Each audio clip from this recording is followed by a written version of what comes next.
बिस्मिल्लाहिर्रहमानिर्रहीम। अस्सलाम वालेकुम स्टूडेंट्स। आज हम 10th क्लास की एक्सरसाइज 4.3 उसका क्वेश्चन नंबर 5 से स्टार्ट करेंगे। क्वेश्चन नंबर 4 तक मैं करवा चुकी हूँ। अगर आप मेरे चैनल पर फर्स्ट हैं तो आई बटन में मेरी प्रीवियस वीडियो का लिंक दिया होगा, आप वहां से देख सकते हैं। तो पहले हम डिस्कस करेंगे कि हम यहाँ पर जिस तरह हमने 4.2 तक तो ए, बी और सी को अलग अलग फैक्टर्स में लेते थे, लेकिन यहाँ पर बी, एक्स और प्लस सी इकट्ठा क्यों ले रहे हैं। इस एक्स की मैंने बच्चों को रीज़न बता दी थी कि ये एक्स हम क्यों ले रहे हैं, क्योंकि हमारे पास डिनोमिनेटर में जो पावर होती है उससे लेस देन ऊपर लेनी है। और अब इसको इकट्ठा क्यों ले रहे हैं, इसकी वजह यह है कि अगर हमारे पास x का स्क्वायर है और हम 4 का भी स्क्वायर बनाएंगे, 2 का स्क्वायर, और इसको खोलें तो ये इस तरह बन जाता है। और अगर हम अलग अलग में इसे लिखें तो b में भी यही वैल्यू आ जाएगी और c में भी यही वैल्यू आ जाएगी। और जब दोनों की वैल्यू सेम है तो हमें जो उनकी b और c के फैक्टर्स को जब सॉल्व करना है तो फिर आंसर निकालने में प्रॉब्लम होगा, क्योंकि ये सेम वैल्यूज हैं और ये रिपीटिंग फैक्टर में आ जाता है। और इस क्वेश्चन को सॉल्व करने का मेथड बाकी एक्सरसाइज की तरह का ही है, 4.2 और 4.1 की तरह ही। एलसीएम लेंगे x plus 3 x square plus 4, इसको हम दोनों साइडों पर मल्टीप्लाई करेंगे और मल्टीप्लाई करने के बाद सेम वैल्यूज़ को कैंसिल कर देंगे। सेम वैल्यूज़ को कैंसिल करने के बाद हमें ये अचीव होगी 3x plus 7 is equal to a x square plus 4 plus bx plus c और इंटू x प्लस 3। तो हम इससे इक्वेशन नंबर 1 का नाम दे लेंगे। अब आपने इसको मल्टीप्लाई करना है, 3x plus 7 ax square, a को x स्क्वायर से मल्टीप्लाई किया, ax स्क्वायर प्लस 4a, ये ब्रैकेट नहीं आने बीच में, मुझसे गलती से लिखी गई थी, प्लस अब bx प्लस c और x प्लस 3 को भी आपस में मल्टीप्लाई करेंगे।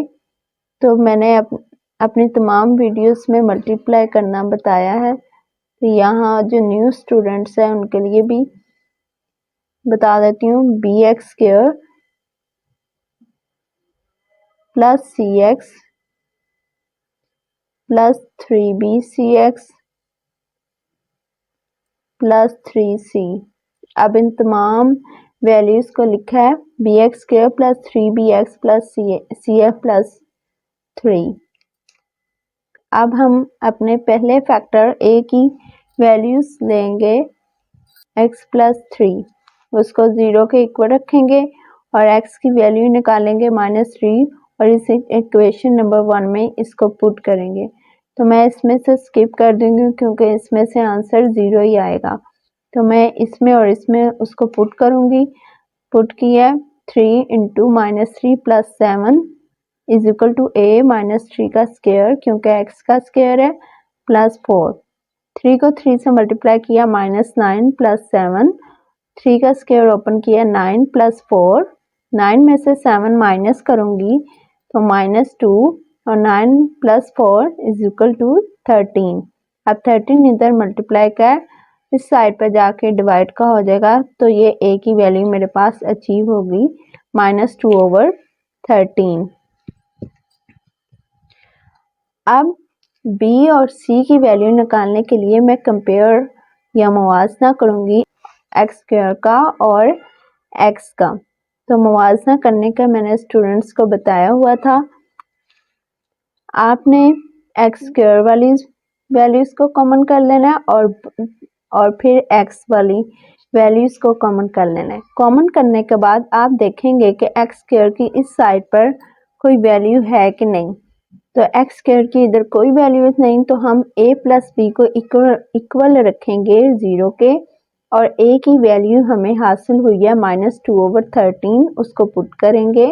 b की वैल्यू हमें हासिल करनी है, तो -2/13 इस साइड पर माइनस का, जब हम इस साइड पर 0 वाली साइड पर इसे शिफ्ट करेंगे तो वो प्लस का हो जाएगा। तो b की वैल्यू हमारे पास आ गई 2/13। अब हम x वाली को कंपेयर करेंगे और x का देखेंगे कि इस साइड पर इसकी क्या वैल्यू है।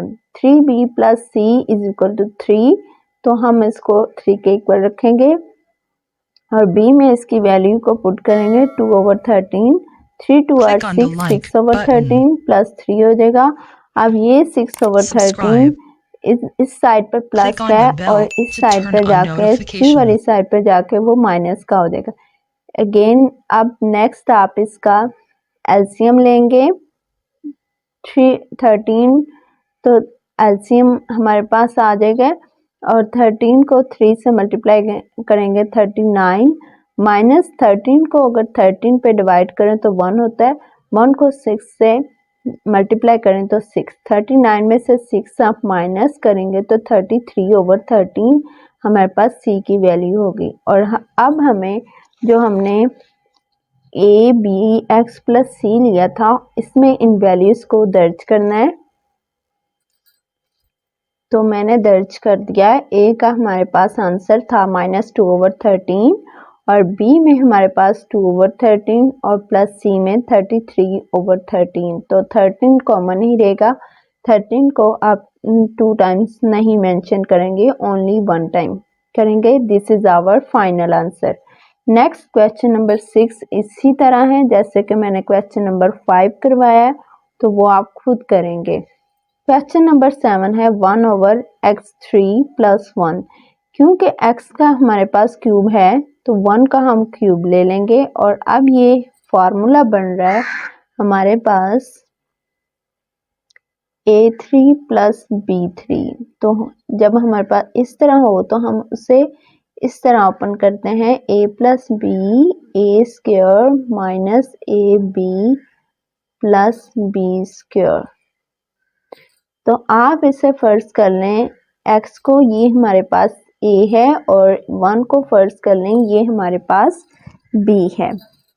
तो a + b है तो हमारे पास पहला तो हो जाएगा x + 1 और नेक्स्ट a का स्क्वायर तो x का स्क्वायर आ जाएगा -ab, x को 1 से मल्टीप्लाई करेंगे -x ही आएगा, प्लस b का स्क्वायर 1 का स्क्वायर 1 ही होता है।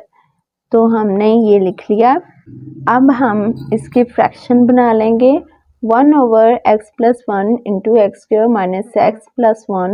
a के लिए x + 1 और bx + c over x² - x + 1।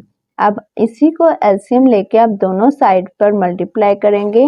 Multiply करने के बाद आप सेम वैल्यूज को कैंसिल कर देंगे और कैंसिल करने के बाद आपको हासिल होगा 1 = a x² - x + 1 bx + c x + 1 और a को मल्टीप्लाई कर लें ax² - ax + a1/a और bx + c और इंटू x + 1 को भी मल्टीप्लाई करने के बाद हमें हासिल होगा bx² + bx + cf + c। जैसा कि मैंने अभी आपको पिछले क्वेश्चन में मल्टीप्लाई करना बताया उसी तरह आपने इसको मल्टीप्लाई करना। इसके बाद x² वाली वैल्यूज को कॉमन कर लें a + b × x² और x में -a b + c उसको कॉमन किया और दूसरी वैल्यूज को एक साइड पर लिख लें +a + c। तो अब हम अपना पहला फैक्टर लेंगे x + 1, उसको 0 के इक्वल रखेंगे और x की वैल्यू को फाइंड आउट किया तो -1 आया। -1 को हम अपनी इक्वेशन नंबर 1 में पुट करेंगे, लेकिन हमें वहां पुट नहीं करना जिसमें आंसर 0 आएगा। तो -1 + 1 0 होता है, तो मैं इसको स्किप करके अपनी x की वैल्यू को पुट करूंगी इस वैल्यू में और इसमें। तो मैंने पुट किया -1 का स्क्वायर 1 ही होता है, प्लस 1 हो जाएगा +1, इन सब को प्लस करूं तो 3 इस साइड पर मल्टीप्लाई और जब ये 1 वाली साइड पर शिफ्ट होगा तो ये डिवाइड का हो जाएगा। तो 1/3 मेरे पास ए का आंसर है। अब जैसा कि मैंने आपको बताया कि आप बी और सी की वैल्यूज़ को निकालने के लिए कंपेयर किया करेंगे कोफिशिएंट का, तो हमने कंपेयर या मुवाजना किया है एक्स स्क्वायर का और एक्स का। आप देखेंगे कि एक्स स्क्वायर की इस साइड पर क्या वैल्यू है, इस साइड पर कोई भी एक्स की वैल्यू नहीं है, कोई भी रकम नहीं है, तो हम a प्लस बी को इक्वल रखेंगे 0 के, और x की भी इस साइड पर कोई वैल्यू नहीं है तो हम इसको भी इक्वल रखेंगे 0 के। मैंने इक्वल रखा 0 के और a की वैल्यू को मैंने अभी डिराइव किया है 1/3, उसको मैं पुट करूंगी प्लस b, और 1/3 साइड पर प्लस का, और अगर मुझे b की वैल्यू निकालनी है तो मुझे इसको 0 वाली साइड पर शिफ्ट करना होगा, और जब ये इस साइड पर शिफ्ट होगा तो ये माइनस का हो जाएगा, b की वैल्यू आ जाएगी -1/3। अब मेरे पास b - a प्लस c है और b की भी वैल्यू मुझे हासिल हो चुकी है, a की भी। मैं दोनों को दर्ज करूंगी और दर्ज करने के बाद आप देख रहे हैं अब यहाँ से मैं एलसीएम ले सकती हूँ। तो मैंने इसको एलसीएम लिया तो 3 और 3 अगर एक जैसी वैल्यूज हों बटे के नीचे तो हम उसको 1 टाइम कॉमन कर लेते हैं। 3 को 3 पर डिवाइड करेंगे तो 1 आएगा, 1 को आप मल्टीप्लाई करेंगे तो 1 से, तो 1 ही हासिल होगा आपको। तो मैंने -1 लिख लिया, -1 माइनस प्लस होता है, 1 और 1 2 हो जाएगा, और मेरे पास वैल्यू है -2/3। अब ये माइनस का मुझे c की वैल्यू को अचीव करना है, तो ये माइनस की वैल्यू इस साइड पर शिफ्ट होगी तो ये प्लस की हो जाएगी, तो मुझे c की वैल्यू हासिल हो चुकी है। तो मैंने अब a, b और c को उनकी रियल वैल्यूज के साथ रिप्लेस कर दिया है। 1/3 a का आंसर है और b का मेरे पास -1/3 था, तो प्लस की जगह माइनस लिखूंगी क्योंकि ये वैल्यू माइनस में है, और c 2/3, तो मैंने ये पुट कर दी। अब क्वेश्चन नंबर 8 है x² + 1 ओवर x³ + 1।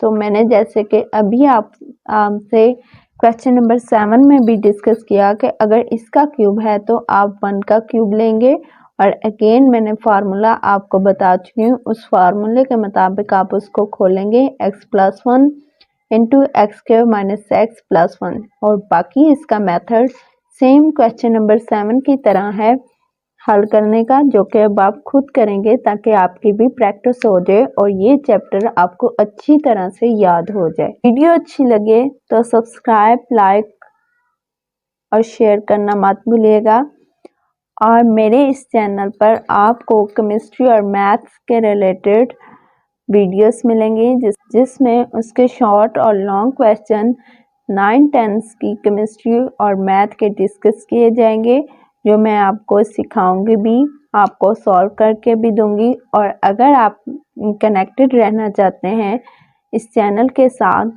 तो इसको लाइक, सब्सक्राइब और शेयर करना मत भूलिएगा। अल्लाह हाफिज़।